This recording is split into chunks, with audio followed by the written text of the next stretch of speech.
Dear students, in this video we are going to discuss about electric current.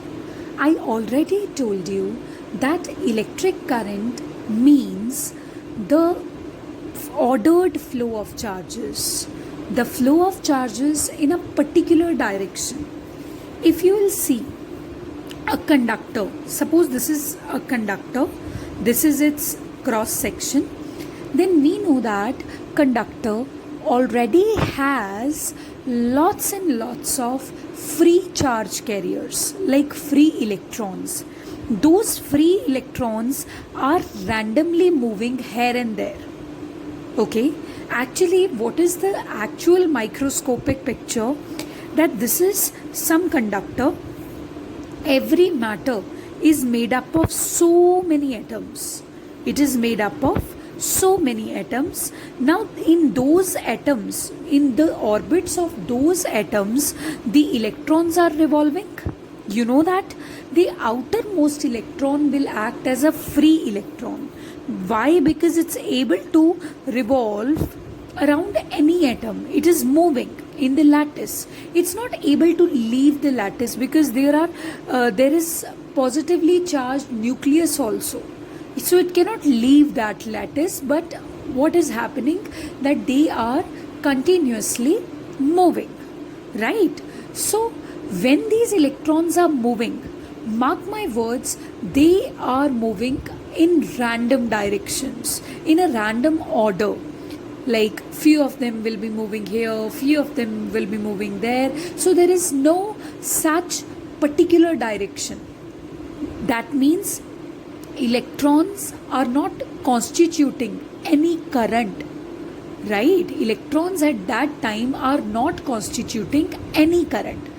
But if you will apply a battery over here, okay, so that battery of course has one positive terminal, one negative terminal. Okay, so if you will apply that battery over here, what is going to happen? All these electrons which were earlier moving in random directions, they will be compelled to move towards positive terminal, because opposites, opposite charges attract. So in that way, what is going to happen? Electrons will move in this direction. So all the electrons are somehow trying to move in one particular direction. So this will constitute an electric current. Remember that. So electric current is always caused when you have a battery, when you have one particular direction of charges, not any random order. Okay, so you must have heard about air current, you must have heard about water current. What are they? Flow in a particular direction. So in electric current, we determine how much charge has flown through a conductor in 1 second, right? You know that charge is denoted by the symbol Q. Either you can use capital Q or you can use small q. Small q is generally used for a single charge. When there's a considerably large amount of charge, we use capital Q. Anyway, so electric current means charge flowing in 1 second. Now you know the unitary method very well, very well.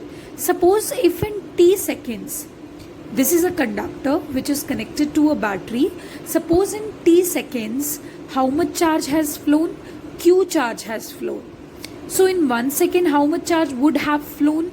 That will be Q upon T. You know that this is unitary method. But we know that the charge flown in 1 second is nothing but electric current. So this means this is the value of electric current. Of course, yes, Q upon T is the value of electric current.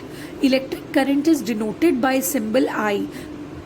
See, it's very, very important. It's very important quantity, and it is denoted by I, electric current, which is equal to charge flowing per unit time, per unit time. So this is electric current. And what will be the unit of electric current? The units of electric current is ampere. This ampere was kept in honor of some French scientist. Okay, So the unit has been given a name ampere, and charge is measured in units coulomb. Time is measured in units seconds. So 1 ampere is equal to 1 coulomb upon 1 second. So if you want to get the result 1 over here, we are assuming that charges is equal to 1 and time is equal to 1 second. So 1 ampere current flows through the conductor when charge of 1 coulomb flows in 1 second. So this is everything about electric current and its units, okay, which is ampere.